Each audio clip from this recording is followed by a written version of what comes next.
Our next session, let me tell you, is equally interesting, where we will talk about content marketing and risk and rewards of ChatGPT and AI. So let me welcome our speakers of this session. I first welcome our moderator, Mr. Sunil Mishra, MD and CEO of TRESPECT India and Chief Strategy Officer, ANAROCK Group. Mr. Mishra has about 30 years of experience in building businesses across telecom, BFSI, online startups, and now tech-driven real estate. He is currently leading the build-out of new growth businesses for the ANAROCK Group, including TRESPECT, a B2C open market broking business. He also leads group strategy for ANAROCK. I welcome our speakers in an alphabetical order. Let me introduce Mr. Nitin Nagpal, Director, Sales and Marketing, Pre-Sales and Sourcing for Dosti Realty. Nitin Nagpal has almost 25 years of experience in real estate sector. His major strengths include industry knowledge and transaction advisory. Our next panel member, I welcome Mr. P. Rajendran, Chief Sales and Marketing Officer, Shapoorji Pallonji Real Estate, who brings over 2 decades of rich experience in real estate and consumer goods. And he has served in leadership roles in renowned companies such as Tata Value Homes, Mahindra & Mahindra Limited, and Eureka Forbes. Our next panel member for this session is Mr. Rakesh Sethia, President, Sales and Marketing, CRM and Business Strategy, Rustomjee. Mr. Sethia is the Chief Sales Officer of Rustomjee and holds a diploma in Business Finance from the Institute of Chartered Financial Analysts of India, and he also holds Masters in Business Administration from Global Next University. He has been associated with Rustomjee since 2019, and prior to that, he was associated with Vodafone Idea Limited. Our next panel member is Ms. Ritika Shah, AVP Corporate Communication, Hiranandani Group. She has over 15 years of rich experience as public relation and communication expert, and she drives many external agencies and is also part of marketing and sales to provide exposure for end-to-end communication. She has consistently established key communication goals with agility and innovation in practices. Our next panel member is Mr. Samrat Tiwari, founder Webzaa, which is an independent modern digital agency formed by professionals who have more than a decade of experience in digital arena. He believes in solving real-world problems using technology and marketing. Our next member for this panel is Sukanya Dasgupta, Senior Director and Head, Marketing and Communications, Colliers, and she has more than 15 years of domain experience with expertise in developing media strategies and relations, brand building, corporate communications, including crisis communications, social media, and digital platforms with strategies that differentiate brands. So this is our eminent panel. Let me now hand it over to Mr. Sunil Mishra to take forward the conversation. Thanks, Apna. Thanks for the gracious introduction for everyone, and always a pleasure to be back on the Realty Plus sessions. So good afternoon, friends. After 2 intense sessions and slightly long sessions, I would say, since we are part of the last one on digital and lead generation, I think we have been given the job ticket to dive a bit deeper into content marketing, and within that on the usage dynamics of generative AI like chat, GPT, etc. That is specific sort of a topic given to us. I'm going to be the moderator for the session to moderate the extreme views of some of these smart participants here. I was just listening to Sapna introduce people with 30 years work experience, 25 years work experience, 15 years work experience, sort of feeling old and thinking that, hey, if chat GPT and AI are actually going to reset the experiences, it's going to be awesome. If you have to relearn stuff starting afresh, it sort of is an exciting out of comfort zone that all of us are going to be pushed into. So people who know me a bit know my love for history and context. So today, as a moderator, I'll lay down 2 contexts. One is for the evolution of marketing and content marketing itself, slightly onerous and lofty sort of objective that I'll take to summarize almost 200 years of marketing evolution in 2-3 minutes, and then 1 or 2 minutes on evolution of AI, generative AI, chat GPT, etc. So I'll lay down these 2 contexts, and then we'll dive into slightly more relevant and deeper topics on AI. For the benefit of the audience, we'll warn you that we are not techies. None of us on this call are techies. So we'll keep it at a general strategy slash marketing oriented discussion level. We don't have any sort of pretense or that we are gonna talk about coding here. So I'm just laying down the expectations here that all of us are died in the wool marketeers. So starting on the first context on marketing, and the panel is obviously comprising of serious marketeers, but for the larger audience, marketing itself has gone through a few intergenerational changes. The early 20th century saw some of in-your-face sales-oriented marketing, very American sort of stuff with 3 USP points written on the print ad and $8.33 sort of marketing happening. Second World War onwards, the second half of 20th century, we started getting a bit oriented towards brand-oriented marketing with Kotler, Trout and Rice, and Ogilvy talking about and nudging towards brand-oriented marketing. So it started moving from sales-oriented to brand-oriented at that time.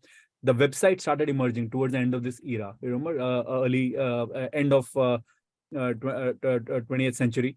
And direct marketeers, I don't know how many of you will remember were Reader's Digest, Wonderman. They used to send those immaculate correspondences. They carried the sort of onus of content marketing in those days. Last 20 years, 2000 to 2020, saw the emergence of digital advertising and performance marketing. So when many companies, specifically those in direct sales, started moving towards sharpshooting lead generation activities, content marketing in this era was bringing traffic to your website, right? And through social media posts, blogs.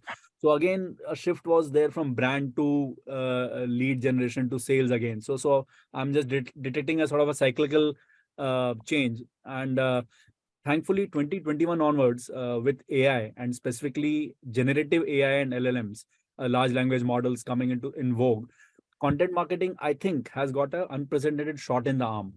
And hopefully the marketing cycle is shifting back again to an era of strong brand building, with brands vying for building thought leadership, top of mind recall through smarter content, possibly bolstered by generative AI applications like ChatGPT. So the philosopher in me still thinks that some of the good days of brand oriented marketing are back, and we have to thank our pal ChatGPT for that partly. So that's one context of content marketing itself. I of course taken a lot of liberty to summarize stuff and not going to specifics there. On the other sort of context on AI, generative AI, large language models, and ChatGPT, very quickly taking a step back, AI itself is an umbrella term, and having been around since 1960s, but it took off in the past 10 years specifically because computing powers increased, the processing power of computers, and big data started getting collected thanks to Internet of Things, etc. When data was there, computing power was there, AI really took off. And image processing, autonomous cars, robotics, predictive models, machine learning, there are these 4-5 areas where AI could have been bucketed into it. Coming to the last couple of years and last year specifically, generative AI, that is within AI, it's a specific system that can generate content, as the name sort of suggests. And this content could be images itself. There are softwares like DALI. And about 3 months back, when I discovered that, I wrote Virat Kohli seeing a building coming up. And within 3 seconds, there is a picture of Virat Kohli seeing a building emerging on Juhu Beach. And then it could have voice, which is Valley. So 3 seconds, it hears your voice and can sort of give any messages in your voice instantly. There could be software coding. Copilot is there. Amazon's content whisperer. They are sort of generating software on their own. And finally, large language models, which includes ChatGPT or Bard or ChatSonic. So that's the quick evolution and short evolution in the last 2-3 years. But a lot of research has gone into this in the last 10 years to come to the stage where we are. So in the course of today's discussion, we will probe into the brains of the sales and marketing experts here. We'll try to find out more on in-practice applications of these large language models like ChatGPT, get deeper into the relevance and application in real estate sales and marketing. So that's the sort of overall context, taking a step back on this. From the panel discussion structure perspective, I've got 5-6 areas of discussion with the permission of all the panelists. I will sort of try to cover as many of these areas as possible. We will pull out 2 to 3 sort of participants for each topic, so that the fourth and fifth person doesn't feel unfair that all the points have been covered, and we move on to the next topic. But I'll start off with a bit of easing everyone into the topic itself on content marketing. And I'll request all 6 panelists to possibly take a crack at that topic. Possibly we'll go in the order of alphabetical order, like Sapna pointed out. So we'll start off with Nitin, Rajendran, Rakesh, Ritika, Samrat, Sukanya, if it's fine. And then we'll sort of break the other sort of topics among 2-3 people. So I just wanted to you to talk about content marketing. How have you been using content marketing in your business, and what parts of content marketing are used by your team? Please feel free to go ahead and start talking about AI, ChatGPT as well. But the first, I just wanted us to talk about a bit of content marketing, specifically for real estate sales and marketing, since the audience is comprising that. So could we start off with you, Nitin, and then we'll keep on going to Rajendran, Rakesh, Ritika, Samrat, and Sukanya. Hi everyone, Sunil. I think you have summarized it very well before, ending this entire discussion, and we have covered the points very well. I think we all know by now that we have reached a stage where digital marketing is very, very important for all of us. I think the way things are going, people read newspaper on mobile, and people are on social media. So it's very important for developers like us, and all of us largely, to use content marketing. So be it by blogs, social media, video marketing, influencer marketing, SEOs. So basically, why do we do this? We obviously do this for branding as well as to generate leads. Ultimately, bottom line is that generating lead is also very, very important. So what we have observed is that in these days, video marketing is a tool which works very well, because in today's time, I think everybody wants to probably go through this interaction where you're watching something and you're listening something, and this is very attractive, and this really triggers them to probably click on some link where probably the lead is generated. So video marketing is doing very good. Influencer marketing also is working very well, because there are a lot of followers with the influencer one who's promoting your product. So this is largely, I think, the era where everybody has realized that in marketing spend earlier, I remember, probably 18-20 years back, that we were used to hardly spend anything on digital. I think now we feel, depending on project to project, our spend on digital marketing and overall has increased, and content marketing is also increasing day by day. It can go to 30% of the entire marketing cost, and sometimes also to 45%, because the leads which we get is definitely much more or higher than what we used to get earlier on the other platform.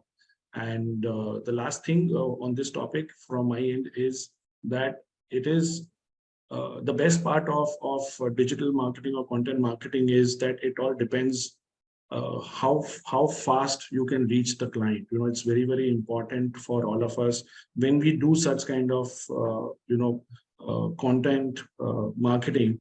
If we get any kind of leads from these platforms, we have to revert back to the customers within few seconds and not few minutes. So I think that's very, very important for all of us to keep this thing in mind. Nitin, thanks for keeping it under 2 minutes. I forgot to tell that I'll help Sapna a bit. So let's do the first round in about 2 minutes each. And Nitin, thanks a lot for summarizing the 3-4 types of content marketing. You of course took a step back and spoke about digital marketing on the whole as well. So thanks for giving that introduction. Can we move ahead? Rajendran, will you pick it up from here? Yes, thank you. Thank you for giving me the opportunity to speak on this. So content marketing, as we know, is as old as what you can say is real estate. So content marketing has been part of real estate And in fact, with every industry, to be honest, only thing is that the content marketing has now moved from offline to online in the last few years.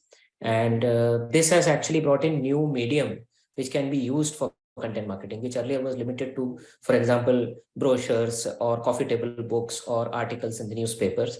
Now we can see property listings and descriptions. We can see online or e-brochures. We can see virtual tours. We can see social media marketing being done through the Facebook, LinkedIn, Instagram, which are commonly used, and they are for listing properties as well as sharing testimonials or highlighting success stories or engaging with the customers. To be honest, this is one of the platform where engaging with the customer goes very well. Similarly, blogging and articles, which has gone now, online blogging articles, which are helping people with not only purchase decisions, but also with market trends, home improvement tips, neighborhood guides. So this becomes actually a tool which people are using often. And these kind of engaging content marketing is what brings in more traffic to the organization or to the website, because you then are showing a leadership trait that where you are not only talking about your product, but about the industry and the trends as well. And as we can see, the last few years, email newsletters still in the vogue, even though it was being used about 10 years back.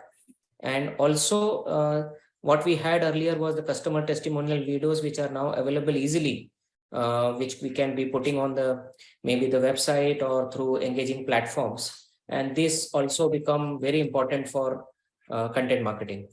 More importantly, what has also helped is with Google and other software available, Google Analytics and all, a lot of infographics are available now. So these infographics also make it very engaging for us to deal with customers, the market statistics, or even for property informations, trends and all. So I would say overall, if you look at it, all of these have been used in the various companies that I have been, in my previous company, in my current company, and it's only getting more and more engaging with more platforms being used. And today's world, actually, if my brand manager was here today to discuss this, he would be engaging the team more or the panel more. But obviously, there are things which we have seen over the years changing, and it is changing for good. Excellent. Thanks a lot for that summary. And you have been in Forbes. You have sort of been in the forefront of in-your-face sales and brand building. So you have seen the world. Thanks for summarizing the journey from the earlier brochures to the e-brochures, listing, social media marketing now, the testimonial videos, blogging. I think the whole gamut of content marketing that today comprises or is used in real estate. Thanks for that summary. Rakesh, would you like to keep on carrying on? That's good. Yeah. Hi, Sunil. Hi, everyone. Okay, so, from this vast experience all these panelists have in real estate, I would like to say that, I have just about 4 years experience in real estate. Now, prior to real estate, I have worked for quite a long time in retail, FMCG, and telecom industry. So when we are talking about content and also, the availability of data pipe, mobile data proliferation, in fact, I feel slightly happy, and I would like to go back to my telecom experience where I joined in 2002 and I worked till 2019. And I happened to work with 3 very, very large organizations, Hutchison SR, Reliance Communications, and then Idea Cellular, which actually went on to merge in Vodafone and became Vodafone Idea. So I remember the times actually from that period is that in 2002, it was just about voice. And in fact, voice was also quite restricted. And, there were charges for outgoing and incoming mobile telephony. And then thereafter, it went on to include the value-added services. And then, from 2007-8 onwards, we started talking about GPRS, then 2.5G, then 3G, and then 4G. And now, people are talking about 5G and all. So I would like to, draw your attention to Idea Cellular's 2008 or 9 campaign, maybe, if you remember, so Education for All, where Abhishek Bachchan as a brand ambassador spoke about that education would be reaching the nooks and corner of the country in the rural area, and the videos would be available. And around 2013-14, WhatsApp started making a lot of inroad, and it started eating into telecom industry's SMS revenue. Right? I'm sorry, I'm taking you back to telecom industry. I thought, I'll just bring in some other flavor also. So, Perfectly good, I mean, perfectly so at that point of time, there was strong competition between the telecom operators in terms of data revenue, and also, the loss of revenue happening to OTT players like WhatsApp and other tools which were coming in.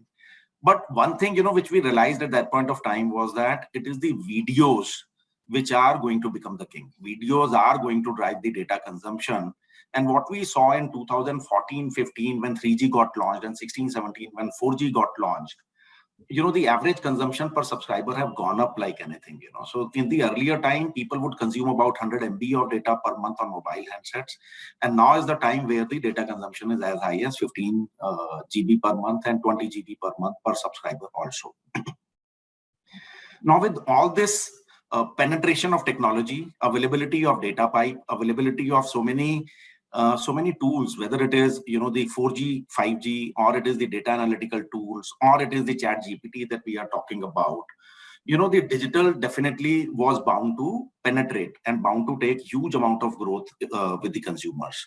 Now with that, we've seen earlier there were other techniques about getting to know about the consumers. The consumers, typical FMCG organizations would use the Nielsen's and market research agency to understand more about the consumers. Now, actually, the power is reaching to everybody. Everybody knows, whether it is the consumer or it is the brands. People are aware, what they are looking for. So brands have got more understanding about the consumers. Consumers have got more understanding about the choices that they have. And the competition has totally intensified. It is reaching across the product boundaries. So it is not that as a real estate seller, we've got competition only from real estate. So customer has got certain wallet, certain disposable income, and customer may, well, at times, may choose to buy a luxury car in place of buying a home. So I think, the choices are intensifying for the consumers. Content definitely is the king. Video marketing and targeting the customer basis the profile, basis the requirement, demographics, sociographics, all those things are extremely, extremely important. So content marketing definitely plays an important role. In the last 2-3 years, digital marketing has become very important thing. However, I think as we go along, I would like to speak about what we look at digital. Do we look at digital as a medium, or do we look at it as a channel? Right. So I think, that is going to have maybe some kind of impact on how we use digital and what kind of communication approach that we use with the customers. Super. So thank you, Sunil. Wonderful, different perspective. You have built the highways in your earlier job. Now you're filling the highways with the content that's created. Real estate is just another sort of a use case for content marketing, which you brought about. You spoke about the democratization of research from AC Nielsen to giving the research tool in everyone's hands to the internet, and now through AI. What a wonderful journey that has also traversed. Thanks a lot, Rakesh. Moving on, Ritika, you want to take the mic and keep on rolling, please? Yeah. Good afternoon, everyone. I'm audible. Yes, you are, but not visible now. I think the camera is knocked off.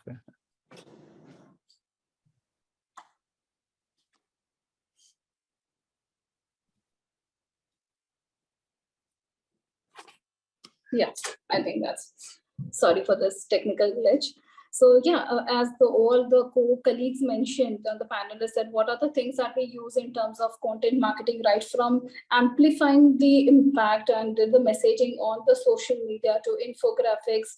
We also invest a lot of drones because it's more about the land and the property plot buying is happening. So the use of the drone have also increased. AR, VR has been very, very useful during the COVID times. We have a traveling, issues. So at that time, I think the whole AR and VR to showcase the property really picked up very well. And people are aware about the geographical locations of the developers or the property coming up. So that whole AR and VR augmented reality of showing the show flat sitting at your desk was really very useful. Beyond that, content marketing is also most of the time people are using it for the lead generation or product and sales, but we have also started using more into customer retention, customer stickiness, customer engagement, and how to enhance with constant nurturing of content, the customer lifetime value, because real estate is a one-time buying product or at the most very wealthy, filthy rich people can buy it twice. And it is very micro market driven. So a lot of regional content comes into the play, a lot of hyper localization content comes into the play. So we have diversified the content bucket, and I think a lot of search engines and the AI tools are really helping us to go one step ahead and reaching it out to the different stage of customers, like if they're on the awareness stage or an interest stage or a desire or an action stage. So we can customize that kind of communication. So a lot of data analytics have been helping, churning of the data is helping, decoding the trends, decoding the data into infographics, the video content. So it is completely, the collaboration of all the mediums of communication, putting out on the one platform. And it's a holistic way of approaching the larger customer pool across the geographies. Super, Ritika. Power punched. I keep on making notes, and there are 6-7 bullet points already that you have given, starting from the drones, AR, VR. In my sales review, I penalize anyone who says pandemic nowadays. But thanks for bringing the pandemic changed consumer behavior in marketing. Obviously, it's very important to see the structural change which happened in the customer. Customer retention was a very interesting one. I would love to discuss that at some point. And how do you do that? And the regional hyper local sort of thing, you brought the IDA framework back into discussion as well, and how you will customize content for each of the stage. Would be wonderful to hear about this in our next sort of editions as well. Samrat, Sukanya, it's getting tougher now since all the topics are getting ticked off. Samrat, you want to make it tougher for Sukanya before she takes over, please? Samrat, you're on mute. Yeah. Thanks. Hey, hi, Sunil and everyone. Good afternoon, everyone. My name is Samrat, and I happen to be from the other side of the table. I'm an agency, and we've been working very aggressively into performance marketing and digital marketing for real estate and other brands. So coming back to content marketing now, what has happened is when it as Rakesh sir and Ritika rightly said, and probably I would relate to what Rakesh talked about back in 2004, 2003, how content marketing was, and then how eventually it evolved with people coming into multiple media platforms. So for me, real estate buying is like a 3 months to 6 months TAT. Like, for example, if I'm able to also generate a very good lead from the first day, it has to go through a cycle of communications for the next 3 months or 6 months, or probably 2 months to 6 months. It depends on the kind of inventory you have, but eventually it is not like an impulsive buy. I cannot go to a DMart and I can buy that product. So it has to have a very good content strategy around it, like from starting from the product to eventually talking about what the product has to offer otherwise, in terms of the localities, in terms of other buyers who have gone through it, like the testimonials, in terms of the location advantage that it has, in terms of all the other aspects that that would actually help them to understand the better product, the better value of the product, whether they want to take a call or not. Because eventually, whenever a person who wants to take a real estate property, he always bounds to or closes on 2 to 3 the last 2 to 3 inventories that he wants to close on, and he has shortlisted it, and then eventually he takes a call on one of them. So it is very important that while this journey that he has already shortlisted, who is the first person to create that content for him that gives him all the required knowledge, all the required advantages, and all the required values before he takes a call that he's going to make for the next 15 years or 20 years. Obviously, we are going to talk about more and all of that. But as of now, for the first question, I would want to talk about, yes, content marketing is important for real estate, and it is going to be there. How we are going to use it it completely depends on the perspective of the marketer, of the brand, and obviously on the product as well. Fantastic, Samrat. Thanks for bringing the temporal frame of the home buying process itself. And I think you were hinting at long-term content marketing oriented brand building versus a 3 to 6 month cycle in which itself you could sort of unleash a tactical content strategy to engage with the customer more and veer him towards buying a home the way you wanted. I think it's a fantastic point you mentioned, and we'll hear more about that. Sukanya, would you like to round up this round with whatever is left? Is it? Right. Thanks, Sunil, and thanks everyone. Thanks Realty Plus for having me. I'm Sukanya, and I head marketing and communications for Colliers in India. For me, Sunil, content rules. I think it was always the king of any campaign. The big change is that the world has moved from a fact-based approach to a storytelling and narrative approach. I think storytelling in marketing is the single biggest draw. It will continue to remain the most effective tool to drive consumer audience stickiness. Why do people come back to your page? You know, what is it that they get? I think today B2B content on social media channels or on any platform is no different from B2C content. It is all about driving engagement, focusing on the value that we bring, keeping the target audience in mind. There's a lot of importance given to content strategy, at least in our organization, and the content that is required to keep our audience engaged, especially organic content.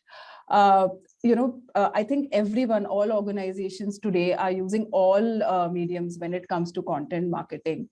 There's thought leadership to market, there's case studies, research, insights, there are employer branding campaigns, and for some organizations here on the call, it's also about sales, right? I think the most important aspect when it comes to content marketing is how we are optimizing that content, ensuring that it is searchable, easily consumed by our audience. The simple it is, the better it is. That's when all the other mediums like search engine optimization, paid amplification, they play a very important role. I think distribution today is actually the easiest part.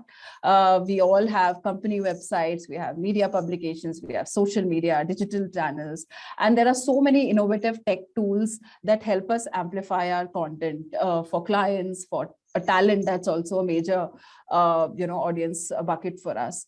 And the end product, like most of the speakers here and even the previous panel was talking about, it's lead generation, business opportunities that we are able to generate. For us, there's another very, very important audience bucket, and that is talent.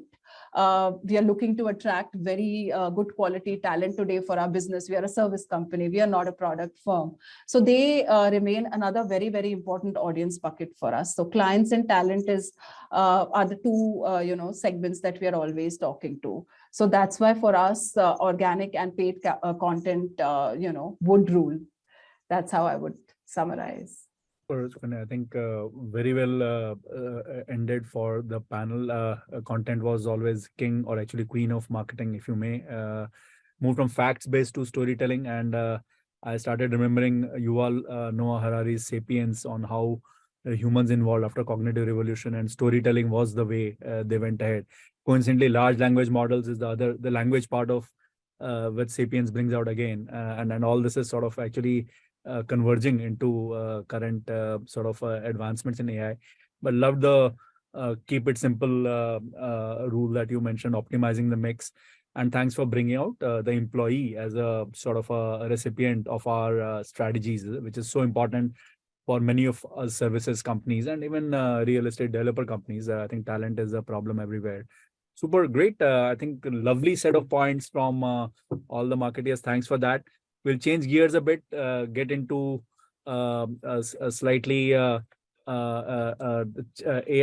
zone, and we'll just like to sort of go across the table, possibly pick up Nitin, Rajendran, and Sukanya for this round, and then leaving the other three for the next question on how can a real estate marketeer use AI, specifically generative AI apps like ChatGPT and content marketing.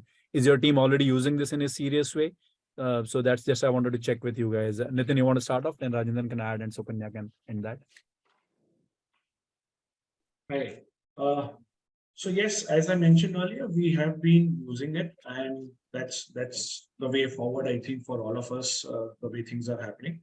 And as a developer, we need to not only generate lead, but we also need to do branding. So, and also give confidence to the customers.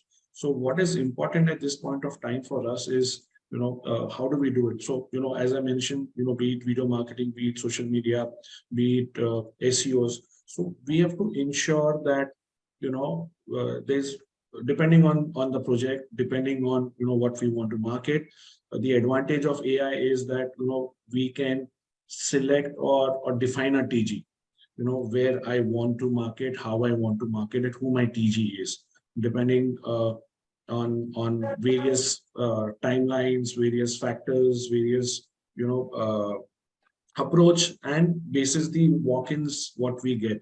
So we have been using AI very, very aggressively, and this really helps us to get good leads as well. So as I mentioned before also, that what is important in this entire AI is to also interact with the customer on timely basis. So be it Chat GPT, where is another way forward, which is helping all of us to get answers without any human interface. So that's a good thing, which will help and is helping all of us as a developer to generate leads and get a brand building going on.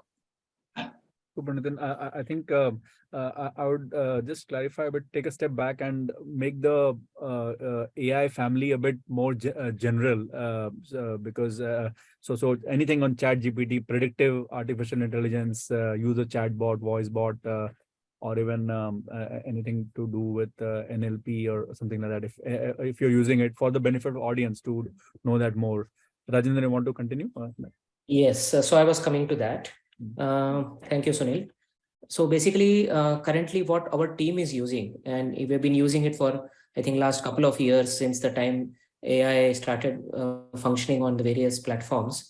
We have been using AI-powered chatbots on our website. We have virtual assistants, and they have been integrated into the website and the other social media platforms. These assistants are actually helping.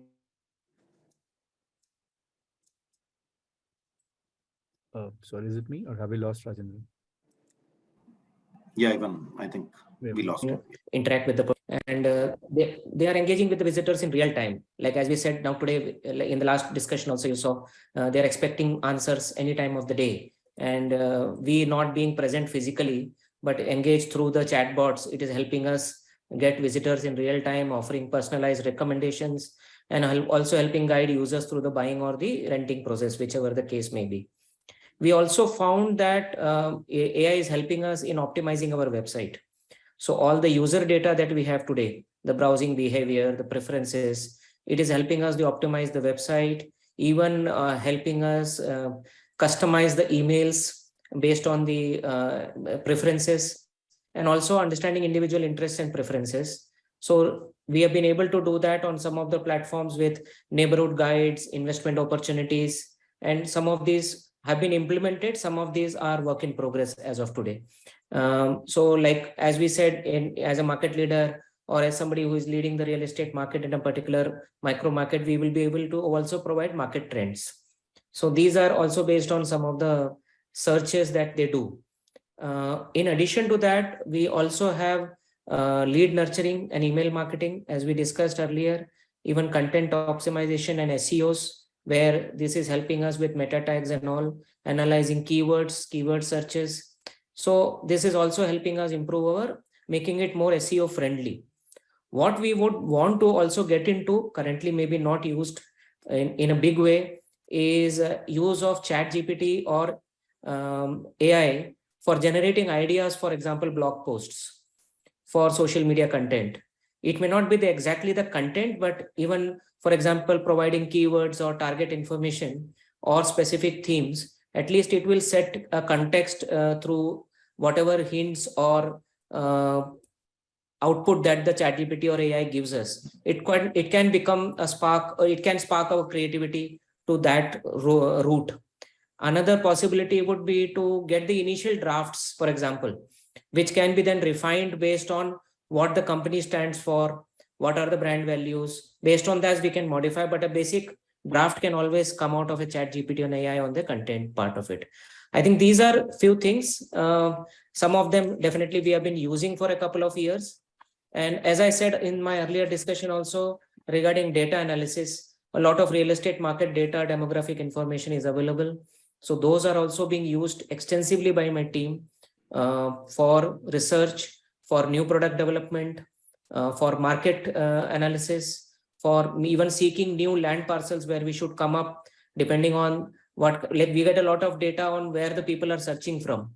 So this helps us get information on where should our next project be, for example. So that input also we can give our companies. Super. So summarizing, starting from Nitin as well, who had said, hey, we could use it to define who the TG is more specifically on interacting with customers, which Rajendran carried out with his chatbots sort of instance. Chatbot of course cover night hours, which is a bane of almost 15% of our leads possibly come post call center hours.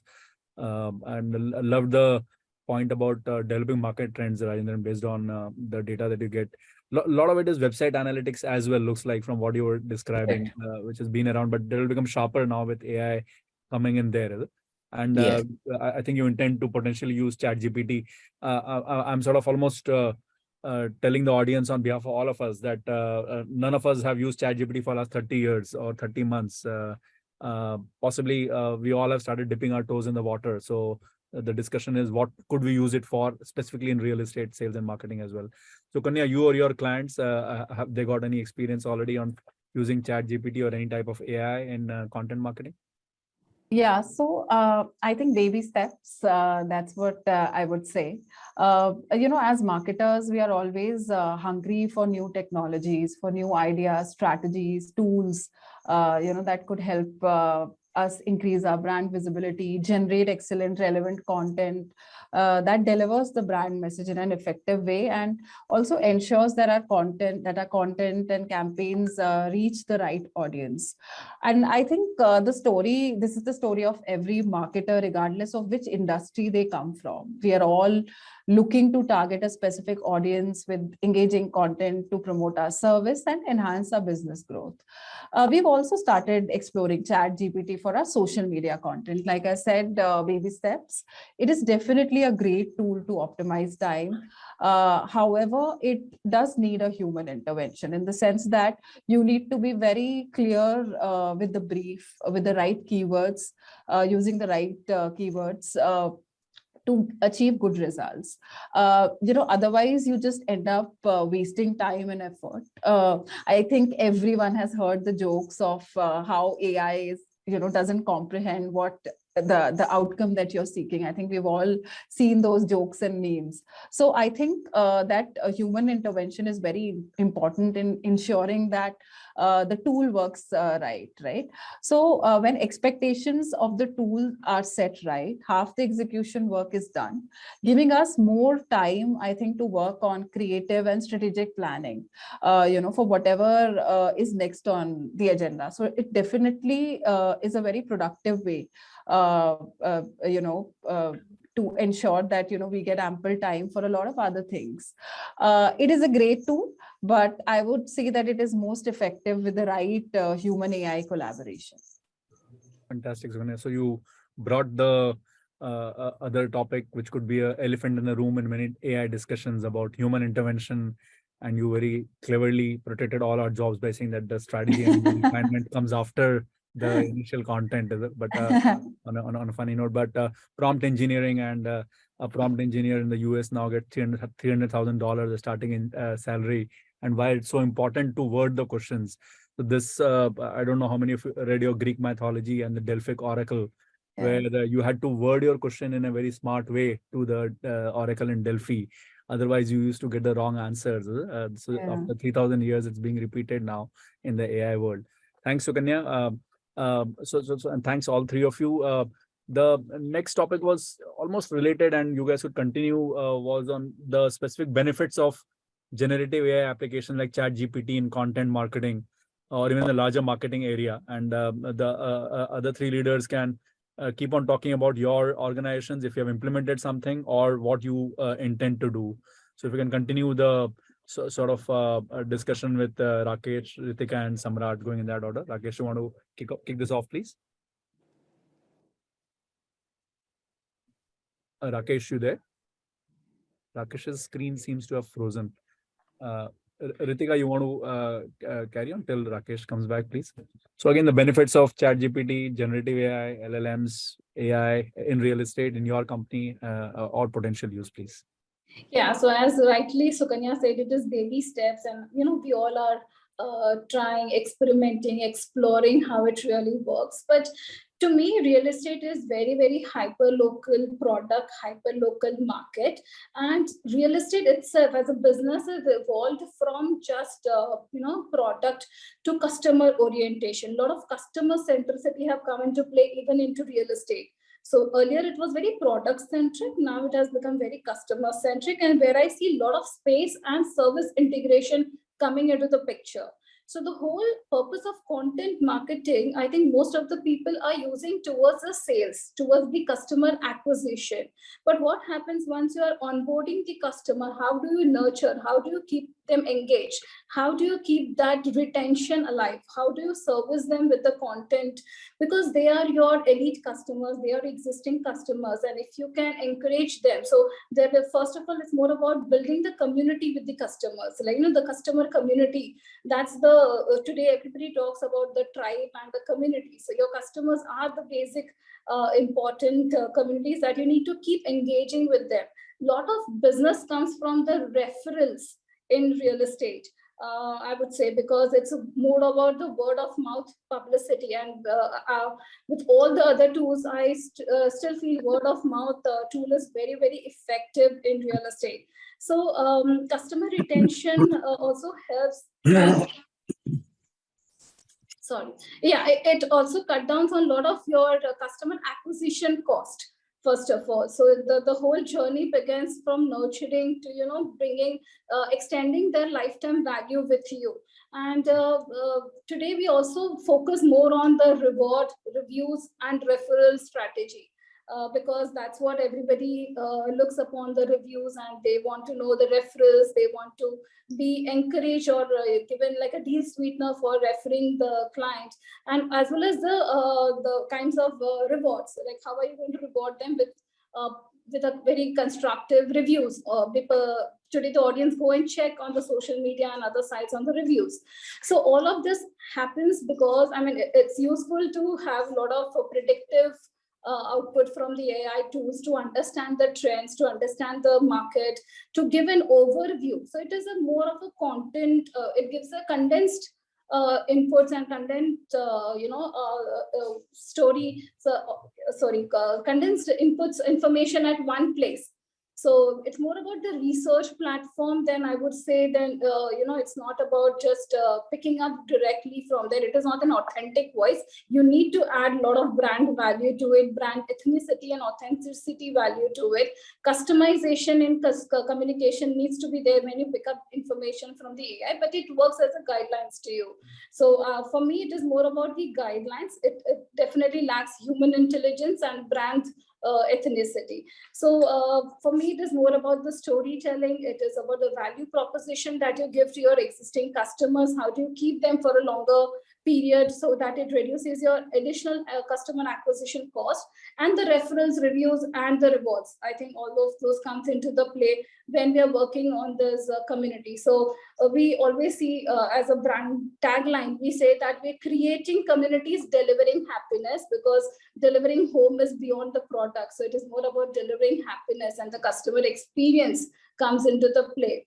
So after onboarding the customer, retaining that customer through a content marketing, that is very, very important, because it is also about the service aspect in real estate. Super, Ritika. Yeah, with a brand like the company that you work in, obviously, I see that you keep on coming to referrals, rewards, because you've got such a huge part of your business coming from that. And it's important, the predictive AI you spoke about of predicting who the referrer is. And after you all are done, I'll talk about the AI application that we have built for the last 3 years and how we are actually predicting now that who is going to refer a customer. So it's pretty interesting. It's not ChatGPT, but it's predictive. So thanks a lot, Ritika. Rakesh, you're back. Sorry, we missed you a bit. We will just continue the journey. Samrat will go back to Rakesh and then come to you. Again, Rakesh, on how companies are or should be implementing using ChatGPT and generative AI, large language models in content marketing or marketing in general in real estate. Yeah. So sorry, there was a bit of a network outage. No problem at all, I got dropped out. So I'll come to the point now. It was a Vodafone lease lines, is it? Yeah. Good, please. Yeah. Okay. Okay. So I think, the application of AI or, Chat GPT, I would say, we can use it for multiple purposes. It can be used for lead generation. It can be used for connecting with the existing customers or, loyalty referrals or maybe the customer satisfaction, getting and remaining in touch with the customers, and also for personalized content, content creation. I would say, the uses are immense. However, and the advantage that it offers is that the scalability is extremely high. So with the AI tools, of course, you can reach to more number of consumers. It can be real time, it can be off time, and the analytics are possible. So a lot of analytical abilities, you get that. However, I would say, the caveat here is that one will need to be a little mindful of what does the organization stand for? What kind of brand building you would like to do? How would you like to communicate with the customers? So while, a lot of personalization is possible in terms of content creation, but the personalization that, a particular brand would have achieved over a period of time with the human work, with the agency's work, how you've done that or how you stand out for the consumer. I think, one will need to be careful about not to dilute the brand image that you've built for the organization. For me, the marketing or the brand is still, about the same linear trajectory, which is, building brand awareness, being the consideration set, be the most likely to buy brand for the consumer, and then, the kind of experience that you create at the time of purchase. And then if the customer is happy, maybe, you will get the referrals. Now, with the proliferation of digital, what's happening is that a lot of clutter is being created, a lot of noise is being created. What I said earlier was that do we look at digital as a medium or do we look at digital as a channel? What we've seen is that, the real brand building on digital is actually, taking a backseat, and there is a mad rush for generating lead and be able to reach out to the customer. What we want to be mindful of as a brand, and some brands may like to be mindful there, or some brands may like to get a higher share of wallet by being the first one. So I think it would depend upon the brand strategy. What I have generally seen is that if you generate 5,000 leads, you are able to get only about 5%, 6% walk-ins. Out of those walk-ins, you get just about 4-5%, 3-4% as the conversions. And in order to churn 5,000 leads, you need to make 40,000 calls. You need to, reach out to customer time and again. And many a times, I think all of us have had our own experiences with the telecallers. So as a brand, what kind of space you want to stand in? I think AI is giving that power to the brands to identify the customers more minutely. Rather than looking at the CPLs, maybe identify the customer who can be the rightly targeted by the brand. Many a time I have seen that, we try to target a 10 crore property or a 5 crore property, but then, you reach to the customer who actually is not really belonging to that TG, or you want to sell a property in a particular geography, or you reach to the customer who's not in that geography, who's actually gone to the other geography. I think with the increase in technology and availability of a lot of information and data about the customer, I think the targeting will need to be sharpened. And that is the advantage which will come. However, I think the brands will need to be mindful how they come across as a brand to the customers. That's where we stand, Sunil. Brilliant, Rakesh. You sort of touched upon a newer topic of measuring customer satisfaction to start off with, which we had not really covered. But I think the general theme is now coming recurrently about the brand story, the brand building, the personalization of that a brand requires comes on top of the starting point that AI will bring you to. And Rakesh sort of I have one more point if I have about Rakesh, 30 more seconds. please go ahead. Yeah. So I think, this personalization of brand, I was just reading an article, or maybe, it's in a book also, is that, what does brand stand for? How would I like to buy a particular brand? I buy a Nike shoe, I buy an MRF tire, I buy, an Asian Paints. What do I buy the brand for is not because how personalized or customized they made the offer to me. I also buy that brand because I know what that brand stands for generally in the public.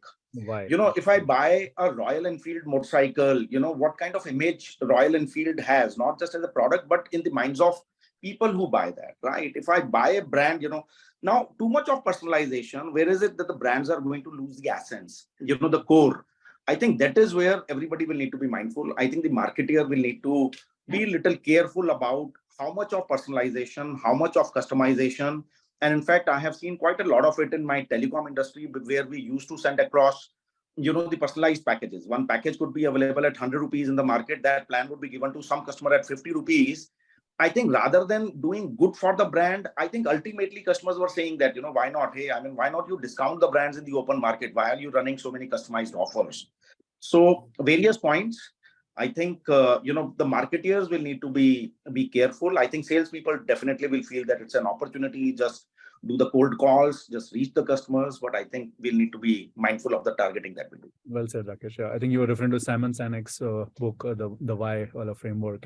So that is obviously you're bang on that the brand has to tell its story, the purpose, etc.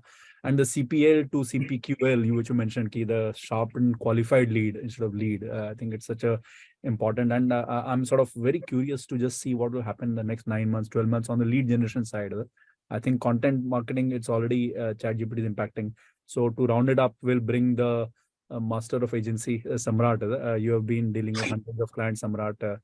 Any sort of cutting edge or new or real applications of generative AI, ChatGPT, LLMs, either in lead generation or brand building for any real estate player that you are doing? You are on mute, Samrat. Samrat, you're still on mute. Yeah, can you hear me? Yes, please, we can. Cool. Yeah, so thank you, Sunil. So as rightly said by Rakesh sir and Ritika in the past, that it is more to do with the brand rather than transaction. So I take, as of now, AI as a very transactional kind of tool. Because what do you say? GPT is like what? It's generative predefined transformer, right? So you have already predefined your work at the end, and then you are trying to get something out of it, right? So with the current version of it, which is, I believe, currently 4.0, which has close to 1 trillion parameters that they have tried to come up with in terms of data sets. I'm sorry that I'm being a very technical, because this is a very technical topic to talk about. But yeah, so when it comes to those numbers, it is very, very difficult to understand whether we would be able to add a value with this kind of parameters. Have they taken care of the parameters which we are looking at in terms of GPT or probably the other AI tools? So I have been working with Frazy, I've been working with D-Ball and Bard and all of these kind of tools. I have experienced them. I have been a part of some seminars with these guys. But what happens is, what I could understand is these are more transactional. So eventually, or I would say more tactical rather than more strategical. So if I have to talk about So they'll talk more about, I can create an email, I can create a content, I can create a post. But eventually that is not what we are looking at, right? We are looking at a brand image, we are looking at a brand product launch, we are looking at some crores of closures eventually after 3 months, 6 months, or 1 year down the line once we launch a project. So in that scenario, it does not fit into that situation as of now, because it is more tactical in nature. Yeah, obviously, there are some strategical discussions which are happening internally with brands. Like, for example, Microsoft is tying up with 365, Office 365 to inculcate Office 365 with ChatGPT, so that they can inculcate the whole ChatGPT platform into that platform in Office suite, so that people can use the Office suite very easily. So you don't have to be MS Office certified eventually. Probably shayad 3 years or 5 years down the line, you need not have to. You can just talk and then things would come into your in front of you, like कि मेरे को ये formula चाहिए या मुझे ये numbers चाहिए, and then people would throw it because of chat GPT in place. But what I believe as of now is we have to be more tactically using the platforms rather than strategically using the platforms. You cannot derive any analytical data out of it as of now, because I don't know whether the parameters that have been set globally matches the kind of parameters that we are going to look at in terms of getting the value out of it. As of now, we are I think Rajendran sir was talking about more of the analytics part, wherein we were talking about as of now we use Facebook, we use Google Analytics, we use Facebook Audience Insights and all of that, custom audience and all of that, to understand whether we are able to reach to the kind of audiences that we are able to. But that they are still in the ecosystem of Facebook as a platform, they are still in the ecosystem of Google as a platform, they would be still in the ecosystem of the affiliates that we are going to work on. So we have to completely rely on the data. There is no verification that I can make whether Facebook is marketing the same numbers which they are showcasing us, right? So the GPT can be utilized, or the AI platforms. I have seen a few AI platforms which I'm as of now in the midst of, you can say, experimenting to understand whether I can push it to my analytics to give more specific data. So if Sunil wants to see more about amenities, whether I'm showing him amenities only or whether I'm showing him, apart from amenities, all the other things in my creative communication. So that is something that I think has to be understood from all the other AI platforms. Okay, obviously chat GPT is there, but I'm just saying I'm taking AI as a whole, you can say a phenomenon which is coming in front of us. So in that scenario, this should be the approach, I think, which marketeers should take. And I think even the marketeers should ask their agencies to take this kind of approach, which is more analytical rather than giving more, just for the sake of giving information. Great, Samrat. Thanks. Slightly, I have a different view on that, on tactical versus strategic. I think generative AI could be used for strategic brand building. And I coming from other industries, I think real estate needs a bit of a dose of brand building as well to sustain it over the next few decades, more than just tactical. But that's a view. Great, guys. Thanks a lot. Sapna, do we have 3-4 minutes more to wrap this up? Should we have one more topic? Yes, please go ahead. Yeah. Great, thanks. So let me add a couple of our applications that we have started building. I have spoken about this. I've got a podcast as well on the building up of our AI/ML models, Astra models, which is 3 years old now, and they are machine learning. So every month they learn from the past. And these are propensity models. So any engineers or marketers around who have done the regression. So these are they're based on large scale regression, and we are able to predict at the time of the lead generations. When Facebook, you put your name, mobile number, and email, we give it a score of 85. So lead scoring was always there for the last 10, 20 years, but it's rule-based. So now this is, and because ANAROCK has 5 million customers in their lead inquiries in the CRM, we are able to build this model called Astra. So we give the platinum leads to the sales guys, and 10% of leads are giving about 50% of bookings. That's the sharpshooting that we have started doing over the last 2-3 years. And that's a predictive AI, not really generative AI. And the second piece is when the salesperson junks or fails a lead, then the model goes into these buckets, scavenges, takes out 10% and gives it back to the sales guys. We have got a phenomenal almost 6-7 crore in revenue that we got from such leads which were junked and failed by the sales guys in the first instance. So these are Phoenix leads, the leads which are fallen, and we bring them back. So there are specific areas of AI. ChatGPT, of course, we have fooled around by writing our purpose statements, our vision statements. And now I checked with my creative agency lead and my digital lead before coming in. They have started putting campaigns in ChatGPT. So if they define the area and the type of segment, what are the top 10 positioning lines that can be built out? So that's coming out again. And I saw those 7 out of 10 were pretty smart, which my team may have reached after 3-4 hours of brainstorming. And I agree with all of you that that's the starting point, and then you have to customize it, build it. I see things happening in an interesting way there with LLMs coming in. Samrat, by the way, Windows 365 has been launched 3-4 days back. It's really terrific. You should see that.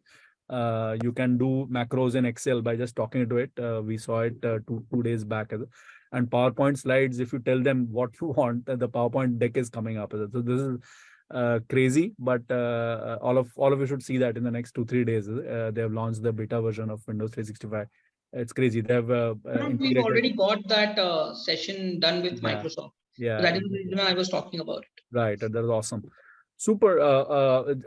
Anyone who wants to add anything in the last 2 minutes on any negatives? Yeah, Nitin, sorry, you spoke a long time back. Yeah. So I just want to say one thing, that yes, AI helps us to identify our TG, and chatbot, which we have on our website landing page, helps us to interact with the customers so that the customer is engaged and basic information has been given to the customer. However, I still feel that in our country, real estate is still an emotional call which we take. I don't think, I may be wrong, but I don't think that people would want to buy properties online. There will be very few set of people or percentage of people who would want to buy property online. They would still want to physically come to the developer's office or the site where the construction is happening, and then probably they take a decision. So yes, AI, GPT, all these things are definitely way forward and important for all of us. But what is important is also the experience what we give to the customer post that, once the customer is in our office, to ensure that the property is bought by the customer, and even to ensure that our branding is done properly and customer trust us to the team. Superb, Nitin. Customer experience, customer trust. AI is far away from starting to give us that. Like my chairman said, you can't drink coffee with AI. Anyone else? Possibly last remark. Anyone? Yeah, so I would like to just add here that there is a risk of job losses is what was indicated. But I would say that, as we have seen with other technologies in the past, I think since the days the computer came on board, these can lead to potential changes in job roles and tasks rather than job losses. So people will evolve, people will learn new skills, and they will still continue to use the AI and ChatGPT, and they will use it to enhance their own profile and work. I think that is where it will come to, because as many of our panelists have pointed out, the human angle still remains. It's a touch and feel product, and it needs to be touched and felt.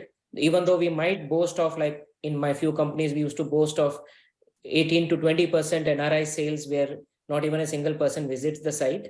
But we have provided information in a manner that it was more or less kind of a touch and feel for them. And obviously they do come back and visit the site at a later stage to reaffirm their decision. So that is one thing. And also I feel that the unforeseen challenges or identifying new opportunities or working with experience like ChatGPT and AI can throw us a lot of solutions. But many of them would have been tried out by us in our career for last 20, 25 years, which gives us the edge saying that what worked for us, what has not worked for us. It helps us take calls based on what inputs have come from the AI. Super. And then with that, if with all your permission, can I hand it over back to Sapna? Sapna, please guide us. Yeah. So I would say that human capabilities rather than replacing them.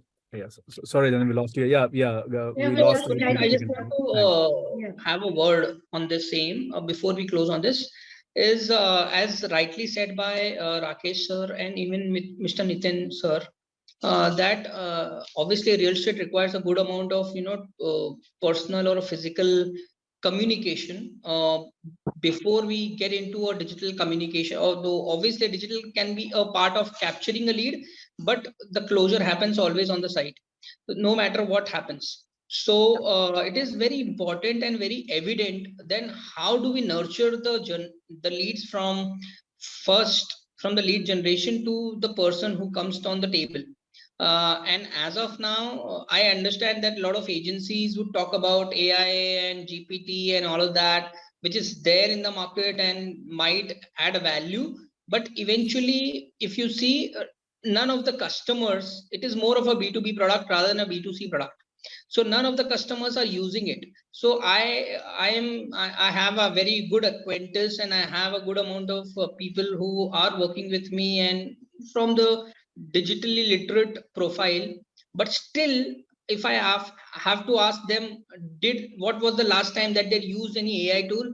They are still not answerable to it, because it is still very, very you can say a nascent stage, because it is you cannot take a call.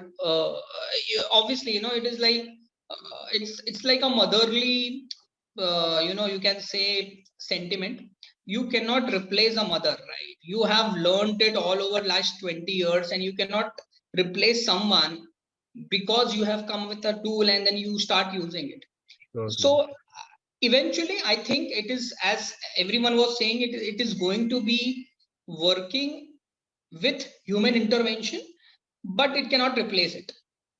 I hope these are not famous last words. And with that, please. Yeah, I would like to add one more, Sunil, that I feel we are the creators of this technology, or the disruptor, what we call.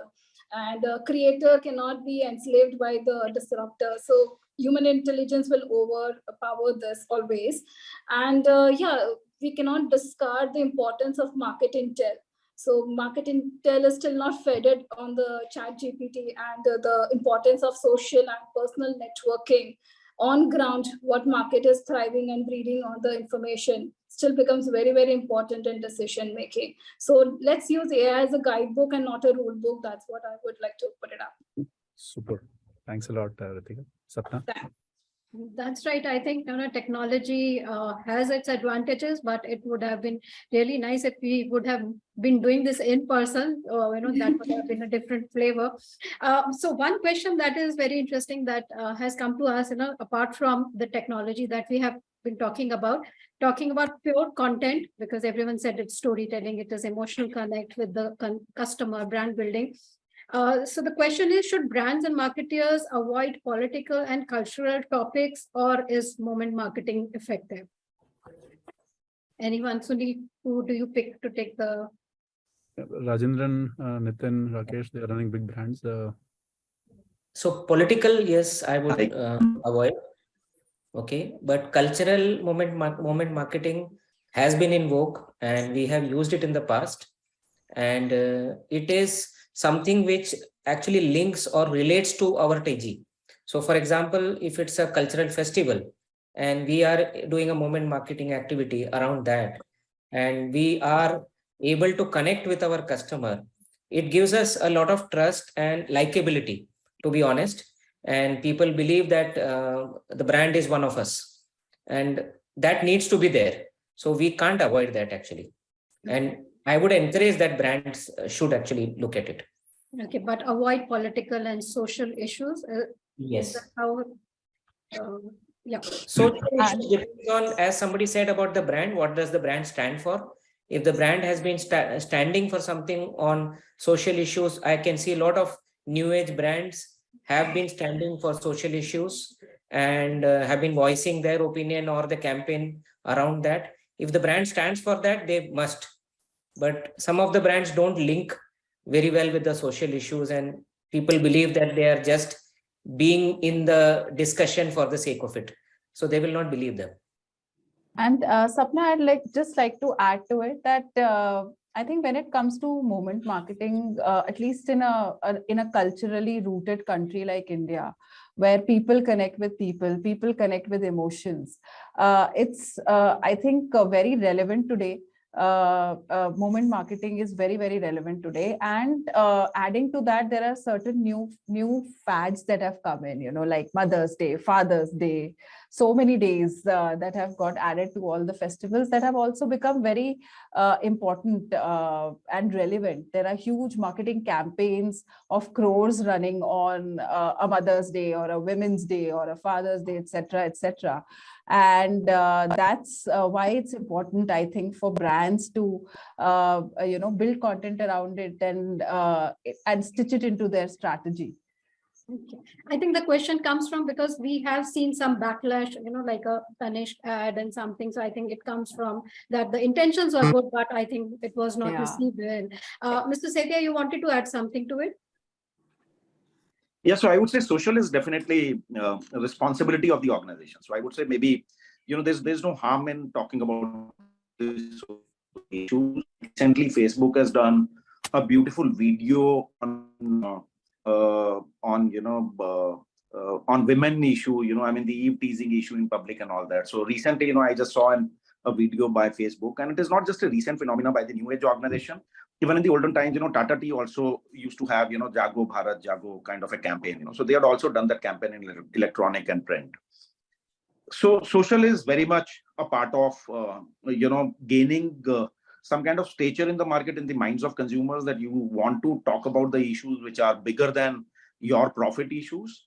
I would say political also. I think in case the art of storytelling can get involved there, and you can communicate the story in a relevant manner, where it is not offensive, but it is actually looking like in the public interest, I think the things can still be taken. Okay. Yeah. It is a double-edged sword. Right. So the last question is that we have been talking about that ChatGPT is there, AI is there, still a lot of things to explore. Everything is still emerging, how things are going to work out in these areas. But and we have been reading stories about ChatGPT writing exam papers, writing resumes, and resignation letters, as well as money recovery. So in real estate, if we have to look at the crystal ball, so to all our speakers, what do you see the future of AI ChatGPT in real estate if you have to look into the future 10 years down the line? What do you see the impact on real estate? Sunil, starting from you. Yeah, sure. Actually, Rakesh was raising a finger, but I can start. Okay. Rakesh, you can add there. So for me, like in the next 12 to 18 months, it's going to get integrated with our CRMs. How the salesperson responds to a customer. I've got 1,000 salespeople, by the way, on the street, and each one responds in a different way. So that is going to get integrated with your WhatsApp. It's already done, I think so, but we don't have that yet. So all the responses to customers are going to be smarter. Communication is going to change clearly. It's going to be smarter. We are going to see it like an integrated part of real estate. Yeah. So years, we are already trying to integrate it in our CRM so that notifications which they go out. So merge mail is the oldest form of personalization. Now there's going to be really in your face. The tweet that you dropped on Facebook at 7 p.m. just to sort of increase relevance. And hence increase the conversion, which I think Nitin had spoken about, X% of X%, which is 0.3% conversion will go up finally. So that's the impact which is going to happen. Rakesh, you want to? Integration in your face, Mr. Sethia, what do you say? Will it become too much in customers' faces? No, I would say, see, any technology is actually a double-edged sword. So it is right from the times of calculator, where the bank clerks actually in France, they protested against the innovation of calculators, I think about 100 years back. So technology, at times can create those fears in the mind of people, but technology ultimately is going to be good for the productivity.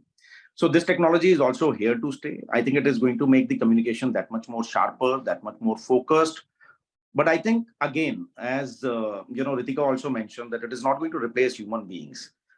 Human beings will still be required to run it intelligently, to ensure that it is done in line with the overall corporate strategy. So I don't think ultimately, who's going to be responsible for business results? You can't tomorrow blame technology for lack of business results. Ultimately, they would be senior management or senior leaders who will be required to get blamed for the business results not being there. So to that extent, it can't really replace it. So we still need a human scapegoat. Absolutely. So But you can't Ritika, blame technology. So you need we leaders can't for blame that. technology. Correct. So Ritika, what do you see the future of AI in real estate? I think real estate is going to get more real time with this AI tool coming in, and a lot of quick response mechanism is going to come into the place. So you need to be really thoughtful about how crafted your inputs needs to be, because it cannot be very general and it has to be still personalized. So Okay. real time integration will be very much the crux of the AI. Real-time integration will also change how businesses are working. So we are, Yes. how great. So Mr. Rajendran, what do you have to say? How do you see the future with all this AI coming in? I would say that we cannot avoid the technology. We will have to integrate this technology in our mechanism, in our marketing strategy, because as somebody mentioned earlier about the response time. So if I am still holding on to my archaic methods, I would be late in reaching a particular customer, and especially when I'm dealing with scale. So I think AI and ChatGPT will help me reach my customer faster. So I think speed will become very important going forward. So I think that is where ChatGPT and AI can help me in a big way, especially with the mundane tasks. Definitely, yes. Experience creation, there, yes, human touch would be there. How do we integrate technology with that human touch and make it as real as possible? As some of the technologies about cloning and virtual presence in some of the conferences that we could see sometime. So those things are also possible. Maybe I'll be making a presentation to Mr. Musk, maybe in his conference somewhere. So that is possible. So it's no more a matter of choice, but yes, we have to be adopting it. Mr. Nagpal, how do you see the future with AIs running real estate marketing? I think, as everybody mentioned, time is the essence, and we have to ensure that we reach out to the customers on a right and fast time. And whatever said and done, yes, the communication will be better. And whatever said and done, I personally believe that we will still need human intervention. Okay, fantastic. So Kanya, your last words, are we, the customer will be talking to even more chatbots now?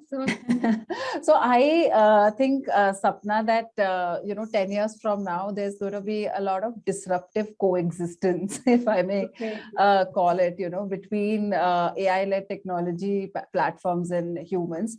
AI is here to stay, that's for sure, and humans aren't going anywhere.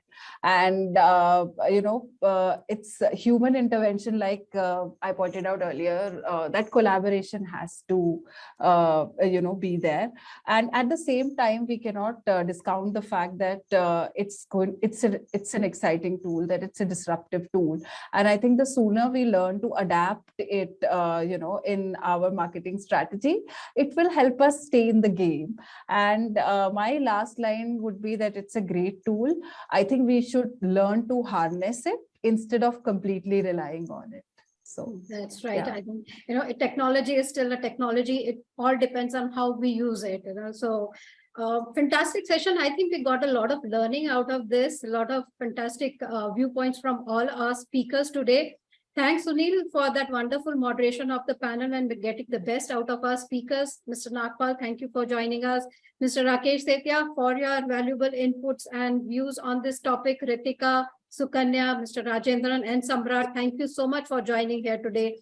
for this conclave and this topic, and for giving us those very varied viewpoints on this very controversial or maybe very popularly talked about topic. So with that, we conclude the second edition of Realty Plus Indian Digital Excellence Awards Virtual Conclave 2023. And before we move on, let me also once again remind all our viewers that the Realty Plus Idea Awards nominations final deadline has been extended on popular demand till June 6th. So please rush in your entries. Do not miss it again. And Realty Plus Idea Awards will be held on June 15th on the virtual platform.